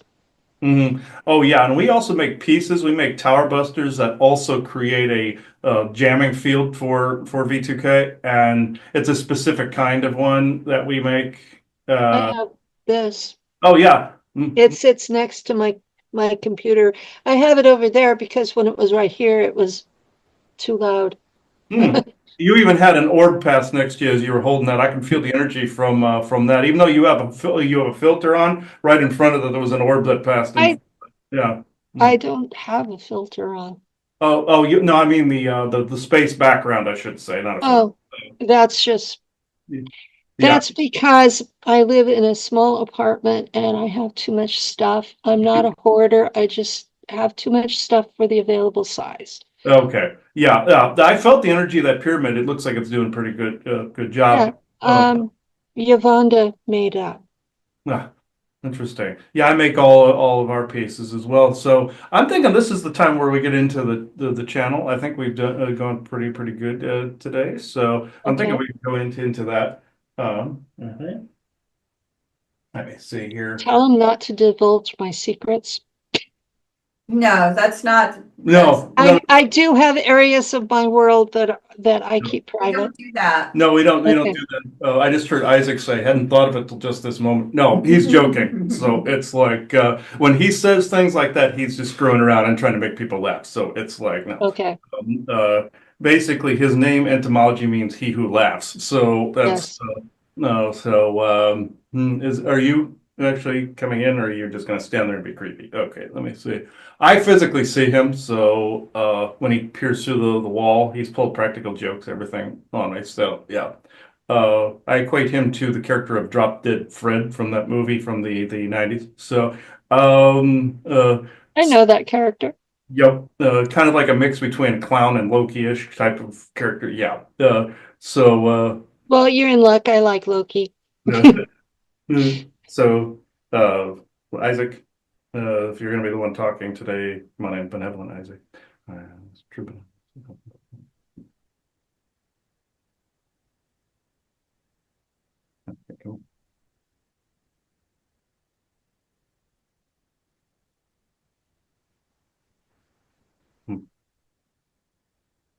Yes, this is Isaac. I had no lie here, being transparent at the moment. I had trepidations for himself being on this call here because of triggering of different memory types that had to do with the manipulation of timelines himself, not only with Montauk, but time core related type of situations. To say I was perturbed at him bringing any of this back was an understatement, because not any slam against himself, but of the blowback factor that follows.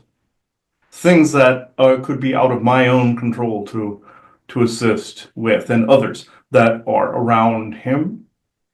This has nothing to do with any person here. This has to primarily do with some of those that he sometimes thinks he has the capability of dealing with. We assist. He does a lot of legwork. We assist in this legwork as well. And there are many of them. In this, I happen to be a member of his soul family. So if you saw me, I would look like him, just 7 feet tall and with red hair.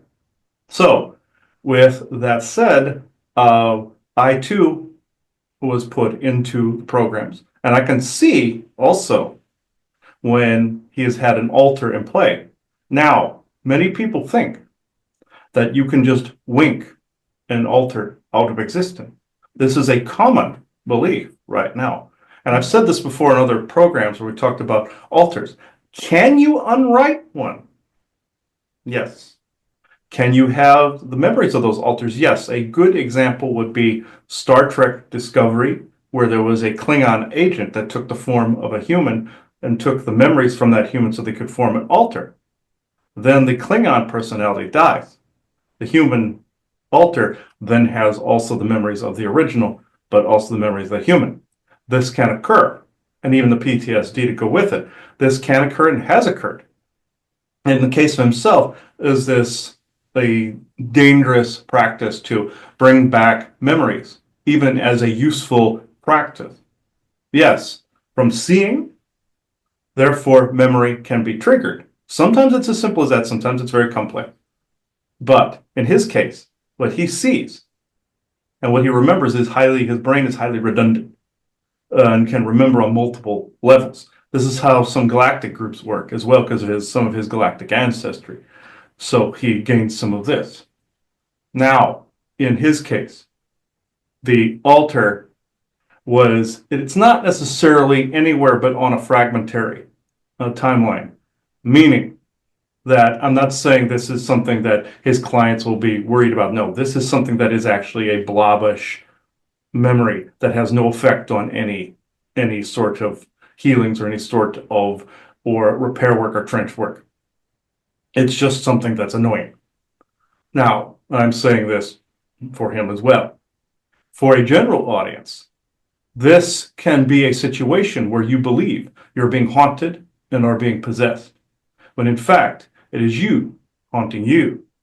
This is a clue that you've had a trauma, as you said, Penny, in another part of your life that you have buried. The burying process often burns an alternate. In this particular process, the unburying can often aid in merging, but if they are two completely different people, it's like, again, your Moon Knight, with the Stephen Grant and the Mark Spector and the third one. They were three vastly different ways of thinking that do not belong merged. Can you uncreate an altar that you don't actually bring the memories back at all? Yes, that is also your Star Trek Lower Decks with your character that had the eyepiece, where there were two of him, where the original just elected to die. And the new one, Rutherford, the character Rutherford with the eyepiece, was the one that actually broke the family curse by being a better person and not haunted by the memories of the past. This can happen. That was a dead-on, accurate altar situation showed in that show. Now, I do not need to blab on too long, but I can actually go into questions if you like.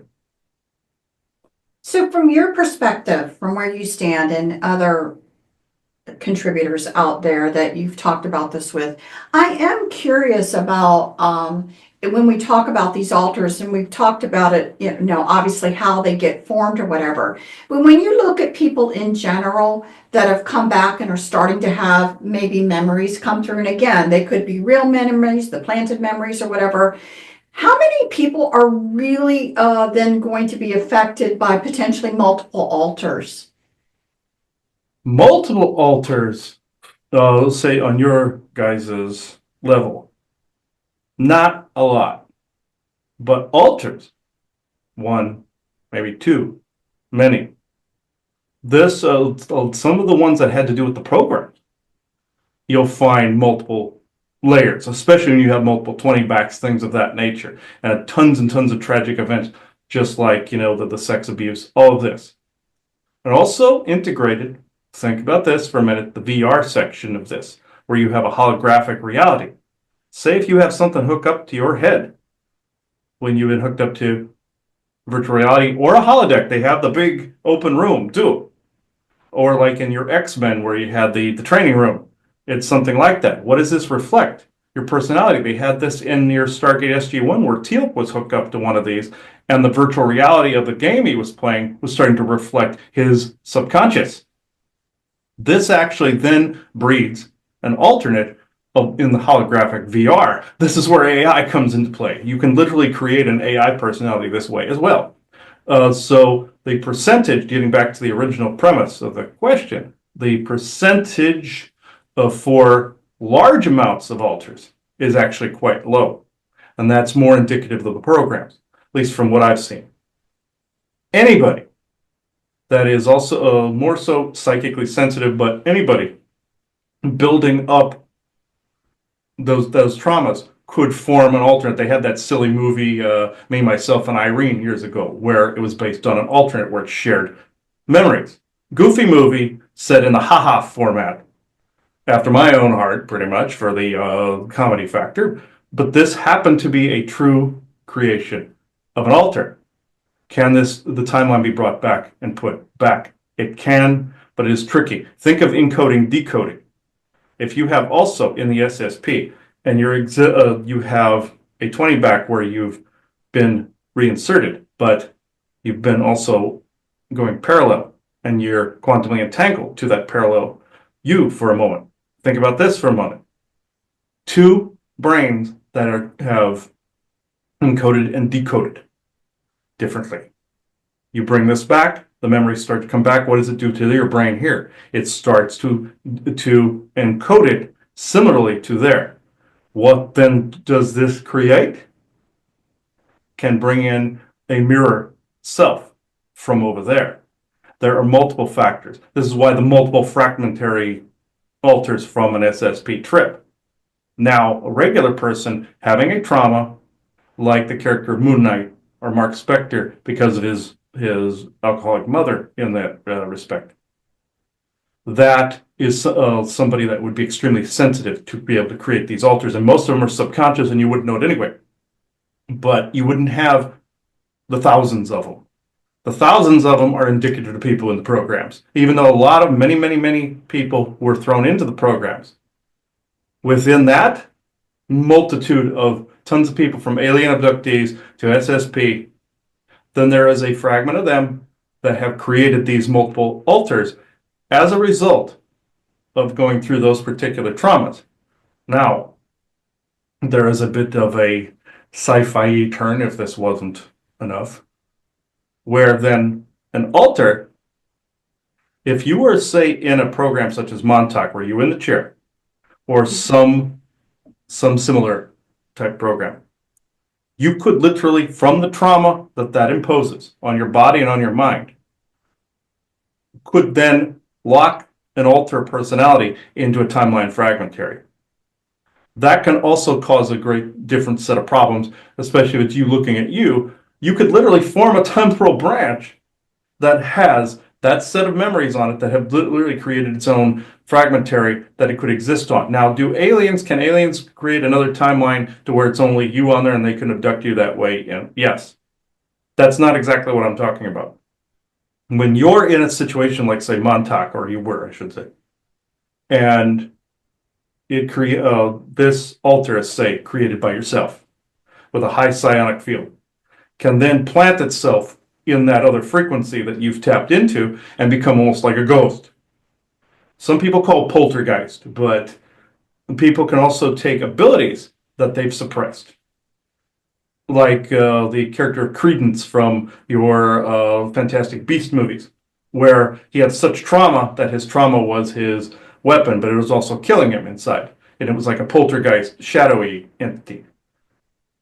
In the case of a poltergeist, somebody could be haunting their own space, and that then battles them for supremacy of a space. And then they think some demon is haunting them. He has seen this before, long ago and recent, but he's also seen real entities as well. Now, one more tiny point I will make. If you have that situation where it's you haunting you, there are some details that will stand out. You will be in a situation where not only do external entities take advantage of this, from ghost to demon to God knows what, will see it as a wound and try to take advantage of this. But you could have an altar that could be calling out to things. But also a telltale sign is that your life tends to be kind, circle the toilet at times, and you think that somebody else is co-creating this.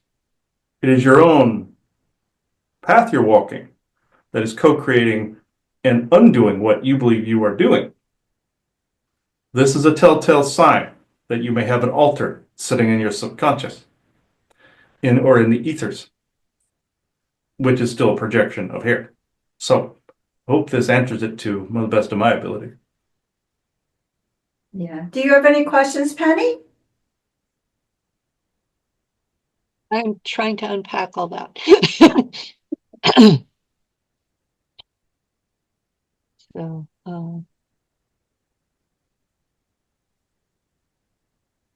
I'm pretty sure that I have been dealing with mostly altars that are obvious as altars, and I've been having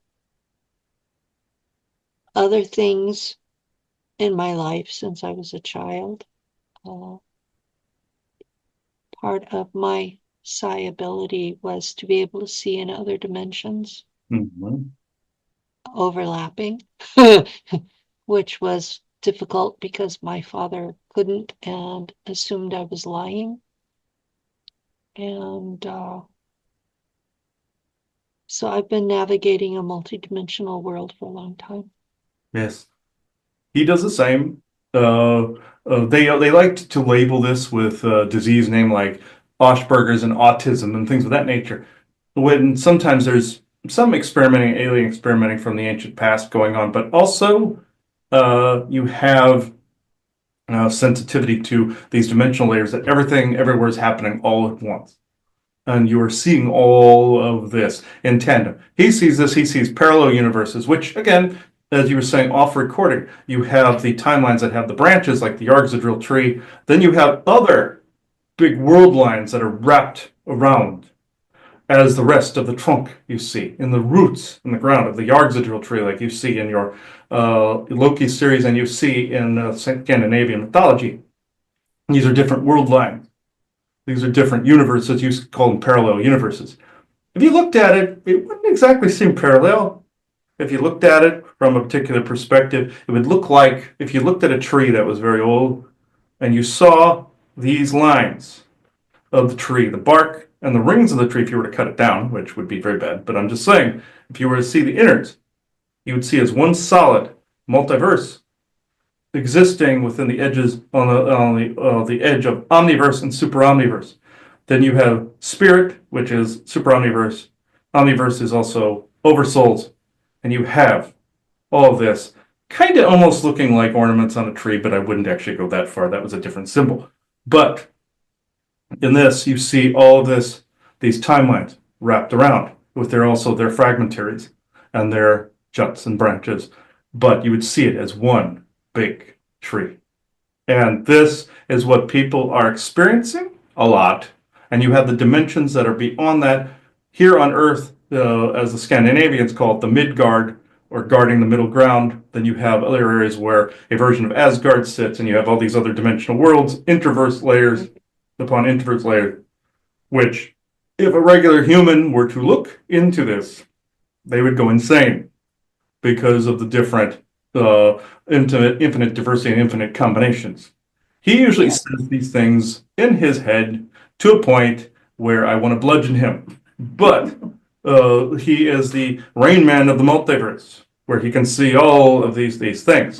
Have you seen from the perspective of the Norns where it looks like a quilt? Mm-hmm. Yes, That's what I'm more familiar with.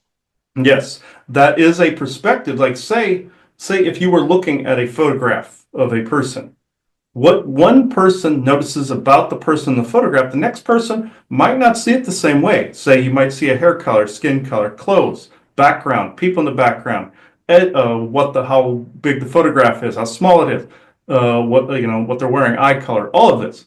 You are not wrong, because within that tree, there is a quilt pattern. If you were to look at the bends of this, you would see the quilt pattern interwoven, and you would see the void in there as well, where it's the spaces in between the universes. This is the quilt pattern you were seeing. If this makes sense. Oh, it makes perfect sense.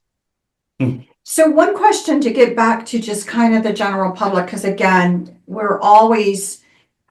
like to be truthful about the difficulties of certain things. One of them that we were speaking about earlier, so I am curious of your perspective, that I think we're all in agreement, is it has to do with opening doors, bringing up things that a person really has no memory of, what that could trigger, what that could do, that, unless something is really figured out to be currently hurting present moment and concrete, people should not just be volunteering information about a person's history, let's say. No. So, yeah, I just wanted your comments. As your Tony Rodriguez would say as well, it is reckless abandon or reckless behavior. I would say reckless abandon or reckless behavior, he would say. And I fully agree with that assessment. It is extremely reckless to believe that with every individual person, that you have the right to upgrade their base of knowledge by some means of forcefulness or some means of taking your frequency and placing it onto them and thinking you're waking them up. No. No one has the right to impose that on another individual, even in a session, whereas you would see something. You do not always have to say something. I know people are under this premise that your mission is to wake people up by that method. No. It is by your example. It is by your way of being. It is by the fires of information that you light in different places. It is who he or she that is drawn to that information are those that it is supposed to ignite that fire. If you do this to literally every person you encounter, you'd be inviting chaos into their life. Also, they may have had an experience that's totally different than your own, but you are using your own information as a basis for waking that person up. Now, could they have been in a particular place at a particular time that you recognize? Yes. You may even recognize that person. Did you deal with their altar? Or did you deal with this person? Or did you deal with a clone that may have been cloned for that person? Or did you actually deal with that person and now they have no memory and now they have a life in which you are introducing this back into it? Yeah, but could you argue that spirit set that meeting up to begin with for a reason? Sure. But there are so many variations within that tree that, don't you think that Oversoul has figured some of that out already? That exists in multiplicit facets throughout that tree? And that if you dick with that portion of the multiverse, what cascade effect does that happen on the person's mind? Let alone their heart space, let alone the life they are leading. If you are trying to lead the horse to water, No, it'll often jump back into a burning barn with the horse blinders on. But if they've come to you and they are sometimes desperate for answers, but if they're more than simply curious and they are truly remembering, that is when you get involved. Never another time. I don't generally give them a lot of information. I I personally think that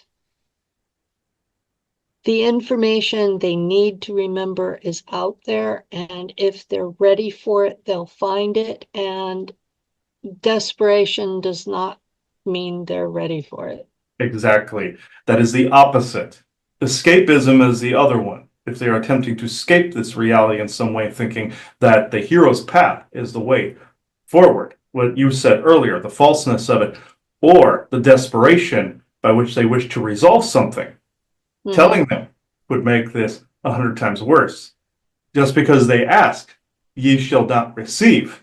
But, putting a little biblical pun in there, but in this, if they're in that right state to where they are just trying to fill the gaps and they are not pendulum swinging, then that is a time that you share the information. He's learned this. I don't always have the information they want, Exactly. and I won't go looking if I don't think they're stable. Exactly. You are doing this correctly, Penny, in this particular. I know correctly is often different for people, but in this instance, you are doing this the correct way by which then you can assess each individual path. He sometimes, in the past, he didn't know which was which because he was basing this on some information that he felt he had to share. But in this, he's seen what that wrought in its own way. So therefore, a person must come in a already stabilized state, looking for bouncing, let's say, ideas off of other people and not being influenced by what is being said. This applies to past lives as well. He's gone through this as well as people he's known and seen. They're basing it on a past life. Now, if they're already stable and they've seen these past lives and they know from both lineage and from other lifetimes that this is a thing and this is a foregone conclusion, yes, but there's also a dangerous aspect in basically trying to tell somebody they were a particular person at a point in history, because with that tree in place and that quilt in place, they could be anywhere, anywhen, at any point in time and drawing any of that energy and memory from any point in that tree. So telling them is actually virtually pointless unless, again, they are already accessing this from their own history and it is pointing to the time frame or the moment in which they stand. This is the only time that this should be done. Well, thanks. And then lastly, this last question before I think it's just time for you to have any final words is, because we always like to talk about healing, where we don't like to just have conversations without, concepts of healing and what to do about it. If you feel that you're really having some of these issues and it really is playing a part in your life now that you may need some help, what do you guys see as some advice on healing from some of these issues that may be bothering you now? Okay, this is actually a more loaded question than you think. To heal, one must, that is the after effect, the bonding or the effect of actually doing the inner shadow work, the integration, the expulsion, and the balancing of everything involved. Healing then is a result of that process. You cannot heal until you've done all this other work. People flip this around. They think, oh, I'm healing from this. No, you are actually making it worse if you're doing digging. You're actually ripping the scab off over and over again, and you're not allowing that wound to heal because you have not done the proper integration and the proper work. What I found was that sometimes I had to rip the scab off because it was getting infected. Yes, this can happen as well. Sometimes it is necessary in your case. It is not the same for all. What is the I same? agree. Yes, it is not the same for all, but in what is the same is the inner work that must be done. But sometimes that takes different shapes. In your case, it was the scab being ripped off so you could purge the infection. Yes, That is still part of that work. yes. In this instance, when people say they are healing someone, this is like what you were saying, Penny. This is nails on a chalkboard. Also, to my, Yes. because this is an overused word. This is you would say, trigger factor in this, and this is not anywhere close to what is being done. So I even told him in the past, refrain from using the word healer. It is misleading and it is stupid. So, in this particular way, what you're actually doing is if you are assisting someone in this integration, you are being more of a guidepost in that particular way. Now, if you're taking attachments off of people that are preventing them from doing that work, absolutely great. There really isn't such a thing as, and I will say this, there isn't such a thing as an entity put there as a lesson to you, except in instances where someone has come in to do that kind of work to help other people. If this makes sense, this is from my perspective. But the solution behind this is to not go into desperation, to not go into this catatonic, what would you call this, psychosis. Even though you are integrating and in shock and you have PTSD, it is, as the forest people say, the calm or the Anhalam state, meaning that's Lemurian for calm, where you are in this state, though you are experiencing all of these emotions, with which you should. You should not separate some emotional state away from yourself. That was some psyops that was put into the New Age community, saying anger must be separated. No, that creates an altar. Do not do this. I agree. You have to balance. You must balance. You're not a Vulcan either, that you're devoid of emotion and just logic. No, there is an actual race that was based off, by the way, that was more Syrian based. But this and Elven also mix of those two groups. But in this, I digress. Balance is needed. Now, if you have an altar that's destabilizing balance, I will say this. Others that might be doing telepathy with you might be hearing that. And you may not even know it because you might have the cone of silence around you that altar is imposing on you. You might not be hearing what they're saying. Other beings are hearing what they're saying. This is why this is so important, especially going into an age where you're dealing with other beings that are telepathic. Unless they know about this process that humans are going through, they might get butthurt. And he's experienced this and he did not understand why. This is what I'm telling you. Now, beings like myself and other beings that are around him are understanding to this and know the difference between the core soul and little fragmentaries that are created in poltergeists that are created. They know the core person, and myself and a few others and the forest people have helped him through this. Now, what can trigger an altar that was done in the SSP, and I will end this on a positive note and not some scary, creepy thing. Intense magnetic fields from both the earth and artificial sources, electromagnets like MRIs and things of that nature, can basically rattle the brain where that suppression bubble is, even the one that's outside the self. I create the altar, and they can start to force fuse. So if you're near an intense electromagnet, it will, like a magnet, start to go and bring that everything back to center, because the brain is in that there can be only one type of scenario, or wanting to come to wholeness. And sometimes a desperate mind will want it happened with a band-aid rip. This isn't completely possible. and the artificial piece of technology, also areas of Earth that are reflecting this back at you, if there's a certain heightened energy, will start to cram this back in your face.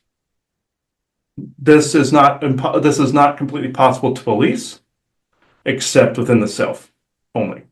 Other entities will try to take advantage of other parts of the Earth, either dark parts or other more energetically charged parts of the Earth, may try to either help or hinder this process. But it is always about this integration process that will either draw things to you or repel other things. So this is all I have at the moment. Any more questions? No, I'm good. I hope, Penny, do you have anything else? No, I think what you said made sense to me.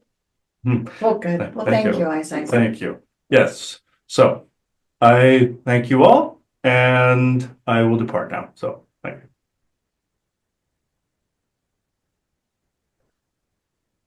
you. Ugh. Yeah, I could literally see every single thing he was saying. He was more concerned about blowback from Time Corps, but it was like the top thing on his worry list there. But yeah, that I Well, could. he was worried about you having me on because I am in Time Corps. Yeah, he was very, very concerned about that. He had nothing against you personally. He had Oh, with them. I hope you didn't think I was threatening because No, I'm not. not at Uh, all. No. so Yeah, not at all. I don't think that it wasn't against you. It was like he knew about Time Corps and he knew what they were capable of. So it was that's what he was concerned about. Anything that strikes at us, he tends to get defensive. So good. yeah, and It's always good when your helpers actually care about And we deal with the forest people, the ones people call Sasquatch, and we deal with them too, and they're the same way towards us. So they made it clear that not all of them are that kind, but but they help us out quite a bit as well. So I don't know if anybody has anything to add before we take this out. No, I just hope, I mean, probably some people will have to listen to this more than once. But again, the goal is, whenever you listen to one of our shows and with our guests, that, for some people, this may seem like total, I don't know what this is about, and it's okay, just let it go in peace. For other people that maybe, have been hearing and talking, there may be pieces of it that you can understand, and other pieces, again, just leave in peace. And for those, again, that are in the midst of it, we always, again, as Isaac was bringing out, we always want people to know that unfortunately there is inner work that has to be done in your healing process. It's not necessarily somebody else from the outside who is going to be able to just fix this for you, in an instantaneous way, and understand that it is a process. But for many, it is a process worth going through to be able to feel like they're, one again and more in control of their own lives. So we hope you found value in this. And Penny, again, we really enjoyed it. We really did, enjoy this, conversation, and hope you found great value out of it too, sharing like we've done. But well, thank you for having me. And I will say, if you didn't know her before, you met Misha Johnston at the conference, and she has told me that I can go from normal to too deep in under 10 seconds. I've been accused of that. That's what Isaac meant by Rain Man. So that's Okay. so that Yeah. same way where I go into the multiversal stuff and they want to shoot me at that point. So it's so I'm that way. So if anybody's seen the movie, you will know exactly what I'm talking about. So at this point, we can actually now I close this circle for this episode within true benevolence and no conflicting agendas of this moment in time. So thank you everybody for watching this special episode. We thank you very much for watching this channel. So bye bye now.